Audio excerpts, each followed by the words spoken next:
Welcome, everybody, to Why Do You Want to Be an Entrepreneur, or Why Are You One? And tonight, I have a rock star entrepreneur, just like I bring you every week, but this one is super, super special.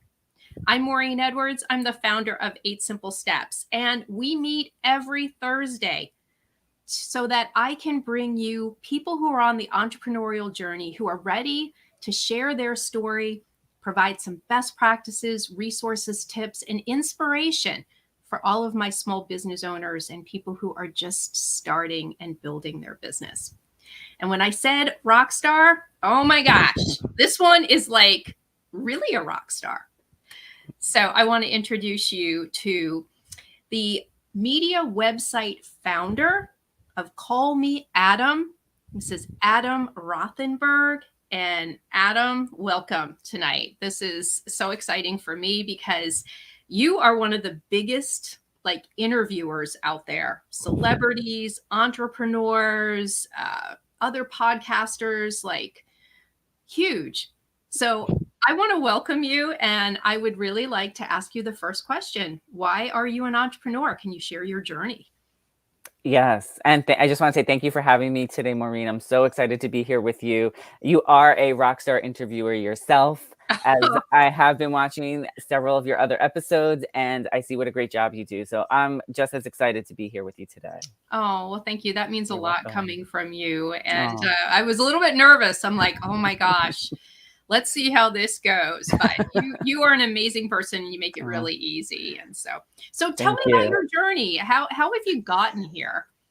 Yeah. So I started out, I feel like most entrepreneurs, after college, I started out on your traditional corporate career path. I did a few different things till I really found my footing. Growing up, I always knew I wanted to be in entertainment, in the entertainment business. I didn't know what that would fully look like. And so I did a little bit of everything throughout college, and then post-college, I guess I started by trying my hand at stand-up comedy, and I did that for several years on the side of having a day job. And the stand-up comedy did not take off at all. So I always say, my joke is that I decided to sit down, and and at least you realized it early enough, right? Yes, early enough, as in like 7 years of trying it on a semi-regular basis. But I did eventually come to the realization that it was not the path for me. So at the time that I had stopped doing stand-up comedy, I had just started working at a Broadway ad agency as their office manager, because I love entertainment. I love theater. I live in New York. So Broadway was like, when I think of entertainment in New York, that's where you want to be.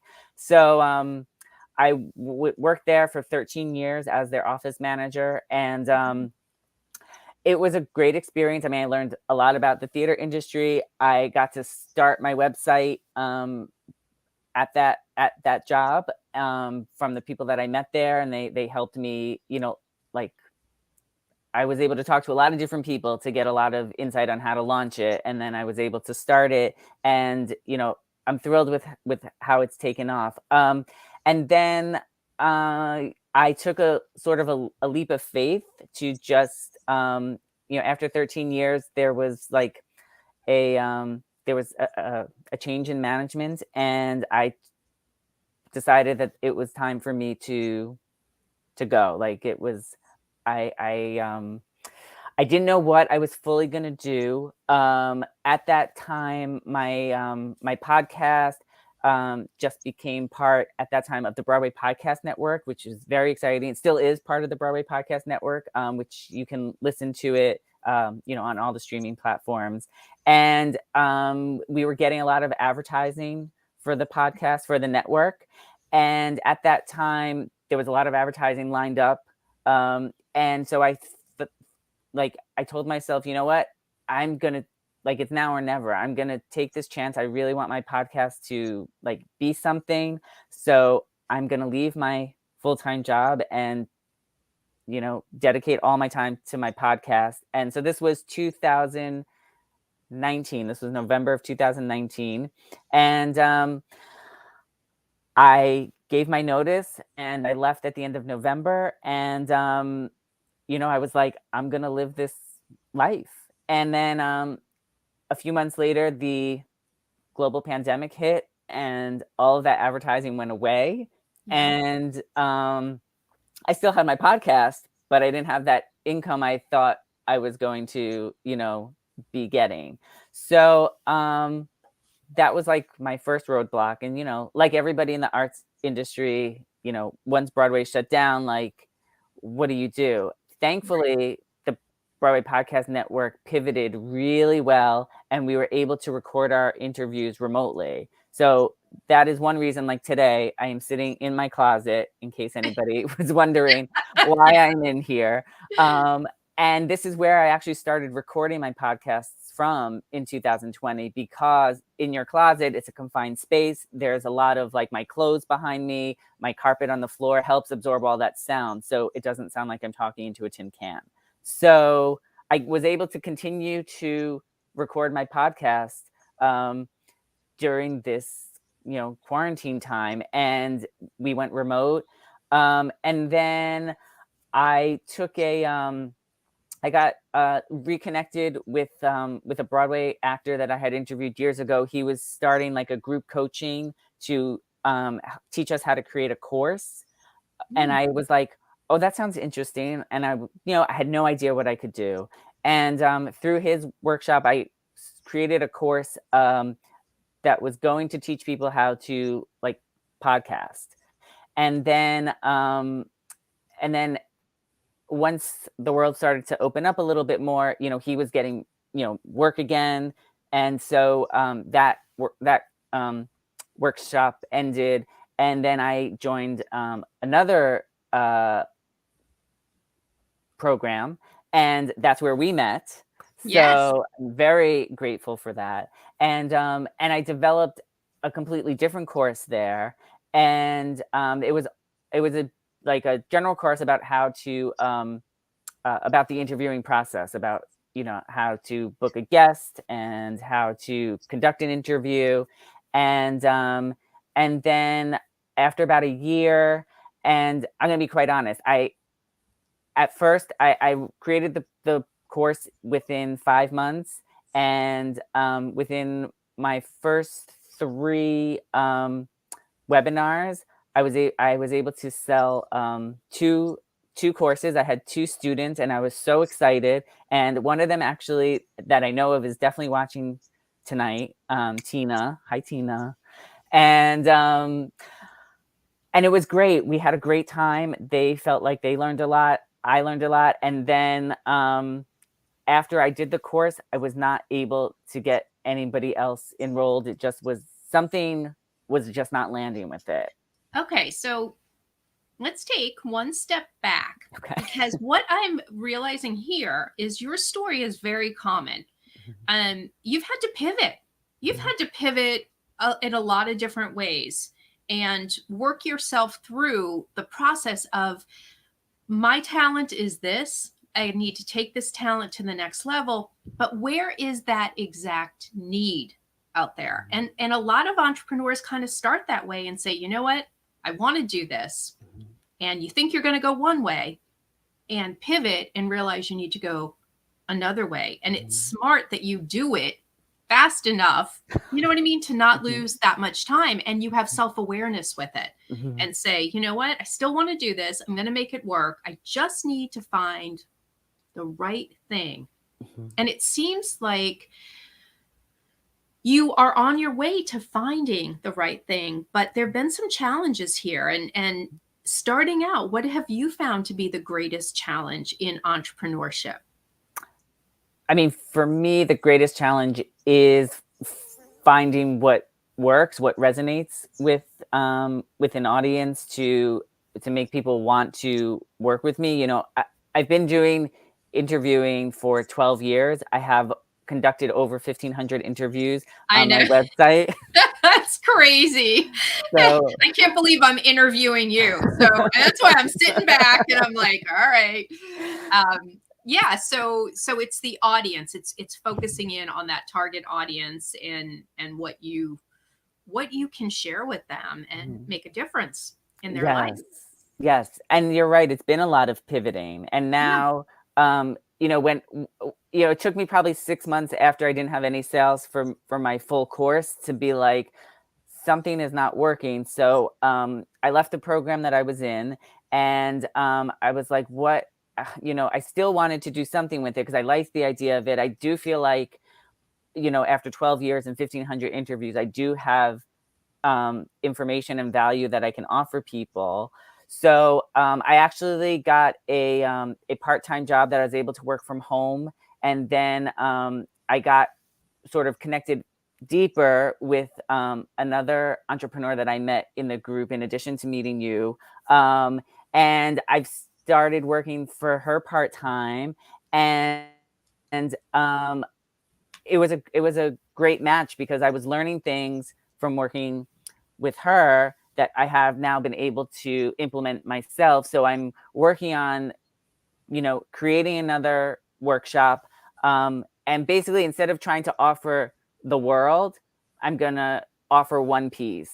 Yes. And I'm going to focus on that first. So I'm working on developing that. It's the workshop is called The Power of a Pitch Letter, where I will show people how to construct and write a pitch letter that by the end of the workshop, you will walk away with a pitch letter that you'll be able to send out to people. And, it's nice to have a very concise focus and just work on that aspect of the whole process. So, if you attend the Power of a Pitch Letter workshop, we're only going to focus on the pitch letter. We're not going to focus on all the other aspects of the interview process. This is so important, Adam, what you're telling people out there, because people, when they get excited about their business or their service and they're just out there, they want to tell the entire world. They want to serve the entire world. And I say, when you serve everybody, you serve nobody. And what you have realized is that you're really honing in on a niche and a real value of one thing, super clear, super concise, and people will walk away with something tangible that they can implement immediately. And so that's like the perfect business model that maybe it took you a little bit of time to figure it out. But for other entrepreneurs out there, this is a good lesson. Narrow it in, target, and be simple with what you offer. I mean, we call this 8 Simple Steps. And this is the reason why I created my company like that. But I truly believe that you narrowing that down gives you focus. And I think people are just going to walk away with something super valuable. I just love that. I love how your business has evolved and you've evolved. And I know you, we've known each other probably a year now. And I know that you just wouldn't give up. You have been working it and finding that avenue. And so, you know what? Another thing that I like, Adam, is that you did seek other people for advice and say, you know what, this is uncharted territory. Let me go with somebody who knows how to do this, who's done it before. So kudos to you for recognizing that. Thank you. Thank you. Yeah. I mean, you were very inspirational to me because, like I said, we did meet in the program, and just watching your journey and watching how you were, you built your course, and then, you have your whole company now. It's like, we all look at the people to inspire us, and you were always that inspiration for me. So it's like, I look forward to getting to where you are. They always say, don't compare your step 1 to somebody's step 20. So, but I do look forward to the day where I get to where you are. Well, what's interesting is that you're right. Everybody's journey is different. And the things that I did came from building 5 other companies prior. So let's call it what it is. I had a little bit on that side that I could pull from to maybe have a faster uptake, but it doesn't matter how people get there as long as they continue pushing and see the vision and work with a strategic plan. And that's what you're doing now. And see people who have done it before you. I have to tell you, my first few courses, my story, they didn't go anywhere. I found the pricing was ridiculously low. Surprise, right? So we all learn things along this way. And, to see you grow as an entrepreneur has just been amazing. I love it. Thank you. And, while I'm on this journey of getting to where I want to be in the entrepreneur life, like I mentioned, I did have a part-time job, and that, then I started working a second part-time job. So, I did have to do things to, make sure I'm earning an income as well while I'm trying to get this business launched. And I mean, one very exciting thing that came out of working with the entrepreneur that I do now is I was able to devise a plan that I was able to leave one part-time job and now just work for the entrepreneur. And because of things that she has taught there has allowed me to implement it into my own life. And I was able to, put a plan in place where within 98 days, I was able to leave my other part-time job and now just solely work for this entrepreneur and still work on building, this new aspect of my business. This is so cool because you had a plan. Like, you had a deadline, a date. You're like, and I don't call those jobs. Those jobs were side hustles. Your real job is your business. Your real job is as an entrepreneur. Those were just side hustles. So let's reverse this, right? And so I have to ask you, what do you think is the biggest difference from working for somebody else and now, working for yourself? Like, where do you see some of those differences? I mean, quite honestly, the biggest difference is having the freedom with my schedule. I get assignments that I definitely have to do. Or not assignments, but tasks that I definitely have to do. There's things in her business that she needs to have done. The difference between like working, I say I'm working for myself, but I am working for somebody else. However, it's not your traditional corporate job. So I have the freedom in my schedule to sort of, what's the word I'm trying to look for? I have my own, I can create my own hours. So, Right. Outside of being on Clubhouse for our designated rooms, I basically have the freedom more or less to, work on my tasks whenever I want. I personally prefer to do it during the day so I can try to have my nights free, which has not worked out, but or I work on like my personal stuff at night. That to me is the biggest freedom, as opposed to in the corporate world, I was told, your schedule is 9 to 6:30. This is when you have to be there. There were plenty of times where like I had to work weekends, or, people would text me at night, I have this problem, I have that problem. I've since learned about setting, one of my friends that I have met through this community of entrepreneurs that I'm in, she talks about a boom gate, which is basically like a boundary that you put down. I've learned all about how to set boom gates and boundaries. And I have, started to institute that here and there. So, and I didn't really have that in the corporate world. And it wasn't really a culture that lent itself to really having those boundaries, especially maybe in like some of it may have been Broadway because it's sort of like, it's very fast paced moving. But then, I don't know any company that isn't like fast paced moving. I've never seen a job advertisement that said, we're slow paced, Right. Work at your own, time and lollygag along, and that's fine. And I have to say, Tina just put a comment in. She's like, Adam is an amazing mentor. So that's always good to know that you're mentoring and, impacting other people. Love thank to you, hear Tina. that. I love Tina, and I'm so grateful that we have met, and she has been such a great friend, and I adore her. So thank you, Tina. And Donna just showed up. Hey, Donna, two favorite hi, people having an awesome conversation. And you're right. Like I am listening and learning. I've known Adam. I've known certain parts of what's been going on, but here I'm like discovering the real backstory. And so what advice would you have for a new entrepreneur out there who took that risk? They took the leap.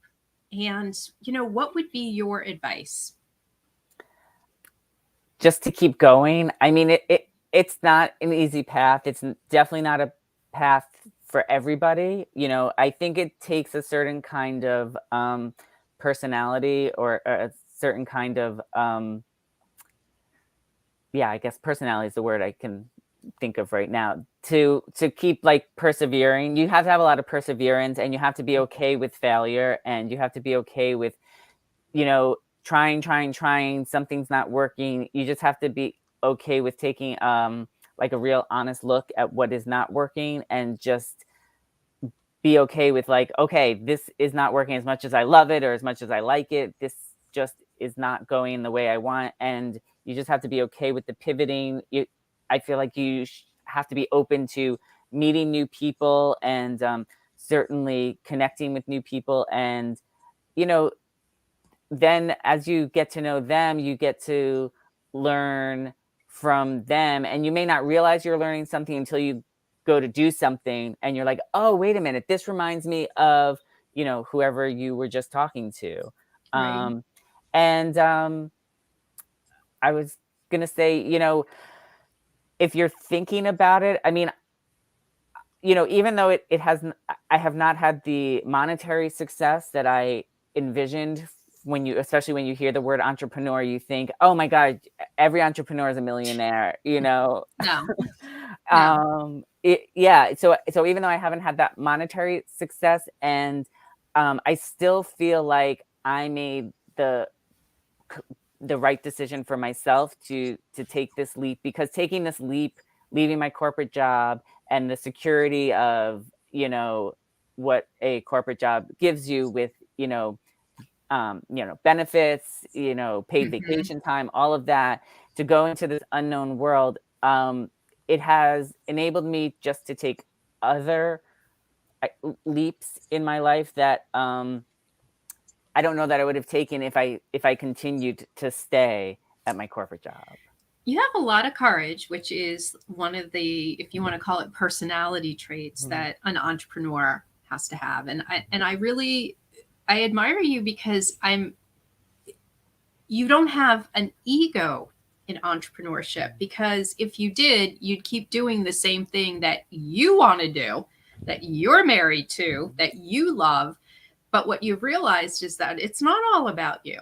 And that's why I say there is no ego allowed in entrepreneurship, because it's not about you. It's not about your service. It's not about your course. It's not about anything other than the person you serve, the customer that you make an impact with. And so, again, you're demonstrating to people out there that you're on this journey, but it's probably aligned very much with a lot of other people. And so the advice you're giving out there is really, really solid. So I hope there are some small business owners and new entrepreneurs out there who are listening to what Adam is saying, because he's dropping some real valuable points here. So, Thank you.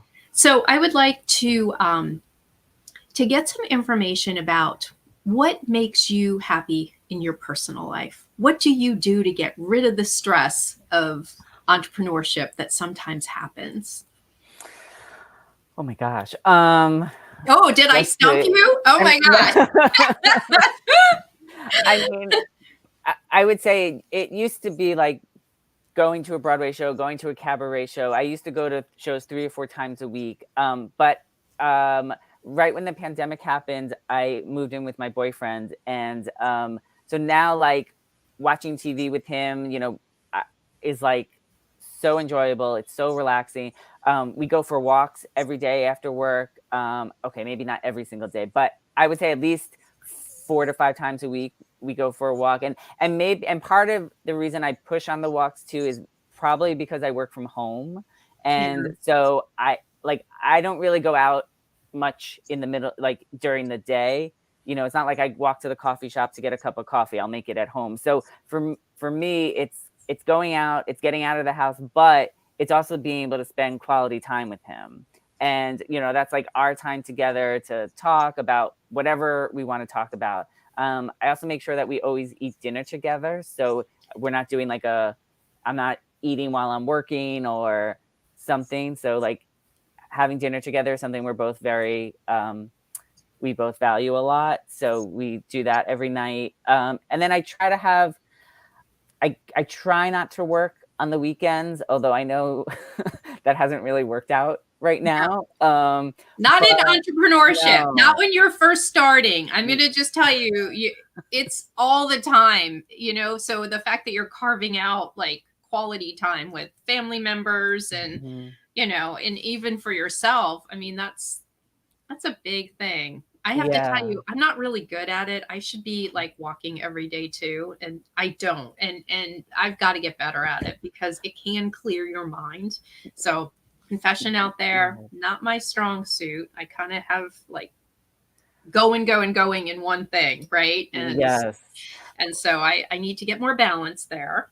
Well, I will say, I mean, one thing that has helped encourage the walk is you may be aware we are in the middle of a fitness challenge. So that has been a motivation to make sure I get my exercise in, outside of course, the health reasons. You know, I do need to, you know, there are a few health issues like high blood pressure, high cholesterol that I need to, you know, make sure I stay ahead of. And, you know, that's also why the exercise is important to me. So Tina also put, I adore you too, Adam. So I think you threw that out and she's throwing it right back at you. So I love her so much. So what is one bit of inspiration you can share with entrepreneurs out there who are just starting, you know, maybe they've hit a brick wall? What is maybe a favorite quote you have, or I know you love music. What can you say to people out there to tell them to keep going? I mean, that was going to be my piece of advice, was just to keep going, keep persevering. You know, we all hit those roadblocks. We all hit those brick walls, and it's very easy to stop. I mean, I have probably told myself I'm going to, you know, quit doing all of my interviews. I probably have told myself that a million times, but I never quit. I may scale back and I may, you know, like, you know, quite honestly, I'm not actively recording new podcast episodes. I have taken a break from that right now. And I am focusing my interviews on my website. Because also, you know, sometimes you think, oh, you feel as an entrepreneur, you need to be here, you need to be there, you need to be everywhere. And sometimes it's you're just stretched too thin to try to keep up with everything because, you know, and all the different social media platforms. I mean, I've kept myself to 3. I'm on Facebook, Twitter, and Instagram. I mean, I am on LinkedIn, but I have not been very active on there. I just needed to sort of hone my focus a little bit. And that's why I've taken a break from podcasting. So I guess also just be aware of your limits, as Kim would say, the entrepreneur that I work for. You know, you have to guard your melty. You have to understand, like, you know, how much energy you can really give, which is like what the melty is your energy, how much you can expend. And you have to be, you know, aware of that and make sure you take care of that. I love that. So if people want to get a hold of you, Adam, and investigate this course and reach out to you about it, how can they do that? The best way to reach me would be, you can either email me at callmeadamnyc@gmail.com, or you can find me, send me a direct message on Instagram or Clubhouse. I'm on Clubhouse every morning, 8 a.m. to 10 a.m. Central Time. I'm in the My Sexy Business Club. I'm in Maureen's room every week. Business Results Done Simply. I am in, so find me on Clubhouse too. That would probably be the best way. You can send me a direct message on there. And as long as Clubhouse delivers the message, I will get it, because that can be a little iffy sometimes. Yes. So, or you can always find me on my website at callmeadam.com. That's probably the simplest way. Okay. I have loved this conversation. I have loved hearing your backstory. I think you're really very special and a true rock star on your entrepreneurial journey, and just keep going and keep going. I think that you've been just a great example of perseverance, flexibility, and really trying to hone in at being an amazing entrepreneur, one step at a time. So congratulations on that. Oh, thank you, Maureen. And thank you so much for today. It has been wonderful talking to you. You are a fantastic interviewer. So I hope everybody watching continues to watch Maureen's series because it is fantastic. You do a great job. And, you are one of my inspirations. So I will continue to look to you for guidance and, seeing what else I can do to make my business better. Oh, absolutely. I'm here for you. Thank So I you. hope you will come back again, especially in the new year, and give us an update as to how things are going and where that journey is taking you. I'm sure others will like to hear and follow up with you on that. So will you come back? I would love to come back. And I should say the Power of a Pitch Letter workshop I will be doing in October, October 13th. So you can message me about that as well. Awesome. That is terrific. And so, all right. Well, Adam will be back, and so will we on Thursdays at 5:00. Why are you an entrepreneur? If you are interested in being a guest, if you're a small business owner just starting, maybe in the mid part of building your business, or you've been doing it 40 years, we want to hear from you. And other small business owners especially want to hear your wisdom. So I'm Maureen Edwards, and if you need to get a hold of me, you can reach me at 8simplesteps.net, and I look forward to it. Good night, everybody, and see you next time. We're out.